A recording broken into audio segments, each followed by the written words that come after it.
Saudi Arabia relies on two liquids, water and oil. Many consider oil to be the country's most important natural resource. However, for the Saudis themselves, water is becoming increasingly valuable. Oil elevated Saudi Arabia, but a lack of water will destroy it. Oil revenues are growing, allowing for the rapid construction of skyscrapers. But water reserves are steadily decreasing, and as it turned out, they are not infinite. The end is near and threatens the existence of the desert kingdom. Today we will tell you about how Saudi Arabia is struggling with the problem of fresh water shortage, what mega projects the country is developing to prevent a catastrophe, and what will happen if the water in Saudi Arabia runs out. Enjoy watching.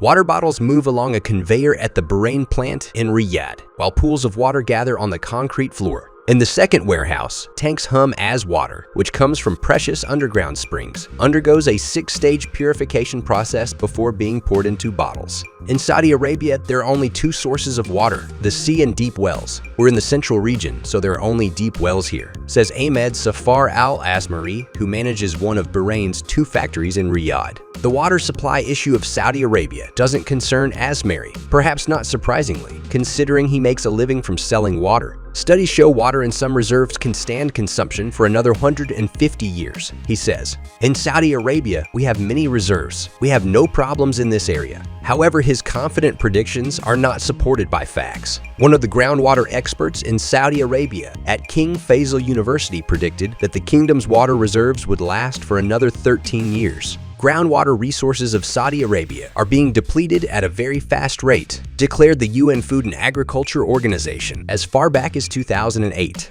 Most water withdrawn comes from fossil-deep aquifers, and some predictions suggest that these resources may not last more than about 25 years. Groundwater constitutes approximately 98% of the natural freshwater in Saudi Arabia. The latest data from independent experts in 2022 is truly alarming. Over 80% of Saudi Arabia's fossil water is no longer available. These are approximate figures, but the situation could be even worse. This means that one of the greatest and oldest reserves of fresh water on the planet, in one of the hottest and driest places, has practically dried up in just over a single generation. However, there is still time to find radical solutions to address this issue. Currently in Riyadh, it seems that the danger looming over the kingdom is not fully recognized. The city is undergoing a construction boom, with more skyscrapers appearing. The landscape of Saudi Arabia is becoming dotted with greenery. These are farmlands that have emerged in the desert thanks to irrigation. Huge buildings nearby are home to tens of thousands of dairy cows whose drinking needs are enormous. Until recently, water for these wonders was thoughtlessly pumped deep from under the surface.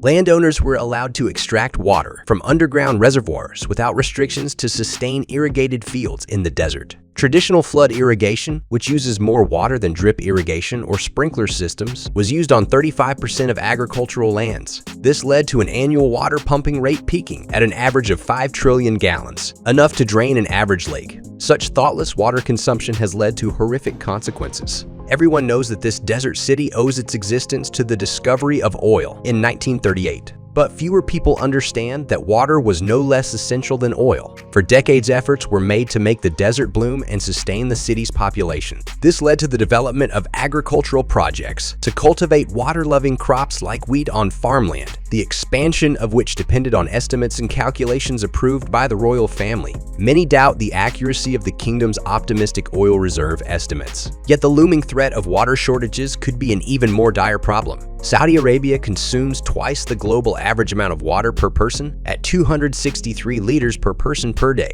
and this usage is increasing amid a changing climate that will soon limit water supplies. In 2020, the kingdom launched the Quattro program, which aims to reduce citizens' water consumption. However, as we understand, this won't solve the water shortage problem. The program aims to reform the agricultural sector, which suffers from water shortages, by reducing state incentives for grain production. The total area of irrigated agricultural land has not yet decreased, as producers are shifting to more profitable crops that require a large amount of water. Almarai, a major food producer, is acquiring land in the United States, in areas near Los Angeles and Arizona, as well as in Argentina. There they intend to cultivate water-demanding alfalfa, which is essential for feeding cattle. Saudi Arabia's National Transformation Transformation Plan, Vision 2020, part of the Vision 2030 initiative aims to reduce the reliance on groundwater sources for agriculture. Within this plan, it is projected to use 191% of the water resources for agriculture, rather than the estimated current usage of 416%. This means that Saudi Arabia is using fossil water, which renews very slowly.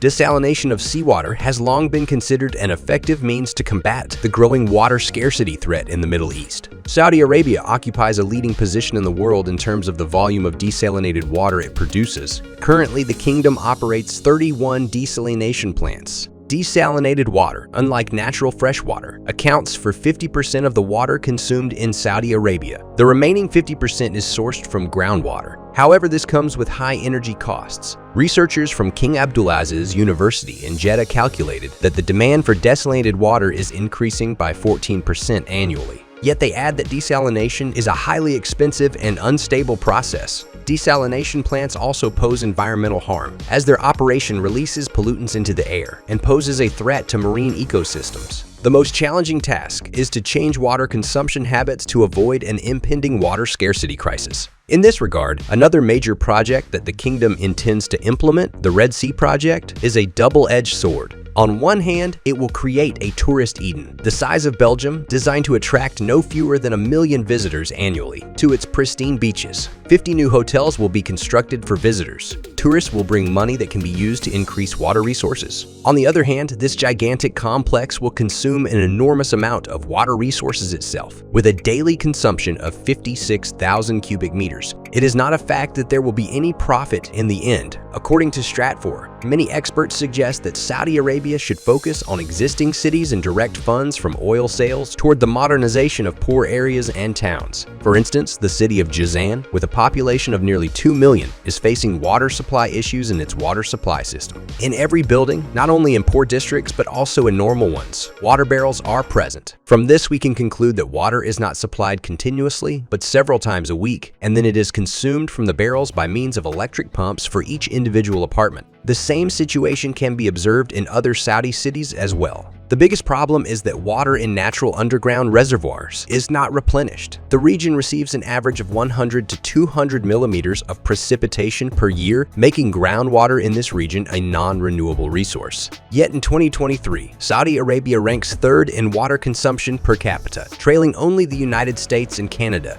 Saudi Arabia serves as a clear example of how poor water resource management can have serious consequences for the water sector, especially given that climate change adds pressure on water availability and quality. However, Saudi Arabia also serves as an example of water deficit management by developing desalination plants and water recycling infrastructure. Unfortunately, while authorities may not fully understand the freshwater problem in the region, as they invest hundreds of billions of dollars into megaprojects that might exacerbate the deficit, they are still trying to minimize consequences and prevent the country from a catastrophe. Oil brought this nation into existence, but water, or rather its absence, might possibly lead to its downfall. Let's hope these predictions never come true.